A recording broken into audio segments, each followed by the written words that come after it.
শুভাঞ্জলি দুজনেই চলে এসছে দিতে সঙ্গীত শিল্পীকে অঞ্জলি। উত্তরীয় ব্যাচে নতুন করে নাগপাশে ভালোবাসার যতনে আজকের অনুষ্ঠানে নতুন করে বাঁধবে। আর কোথায় কোথায় কি কি ভালো গান গাইবে সব কিছু আপনাদের পরে বলবে। এখন আপাতত বরণ করে নিচ্ছে মধুরিমার একটা দারুণ ফ্যান্টাস্টিক স্কেচ যে শিল্পী যত্ন করে পরপর বানিয়েছেন তাতে বোঝা যাচ্ছে যে প্রস্তুতিটা অনেক দিন ধরে চলছিল, আজকে তার বিস্ফোরণ ঘটেছে। এবং সেই সঙ্গে সঙ্গে মধুরিমা কিছু বলতে চাই, শুনুন। এইটা যে ছবিটা আমি পেয়েছি এটা কার আঁকা? তাকে কি পাওয়া যাবে? একটু স্টেজে পাওয়া যাবে একবার? আসুন আসুন একটু প্লিজ আসুন। এনার জন্য আমাদের সবার তরফ থেকে একটা জোরে হাততালি।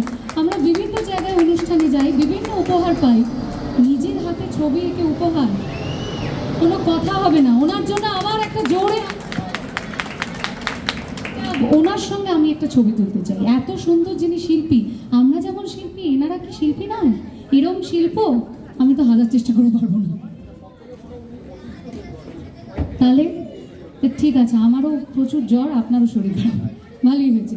ওনার সঙ্গে একটা ছবি হয়েছে, একটা অসম্ভব সুন্দর একটা আঁকা। আমি ভীষণ ভীষণ আপ্লুত। এর জন্য আবার সাক্ষরদাকেও একটা থ্যাংক ইউ আমাকে এখানে ডাকার জন্য। না তো এরকম শিল্পীকে তো আমরা পেতামই না।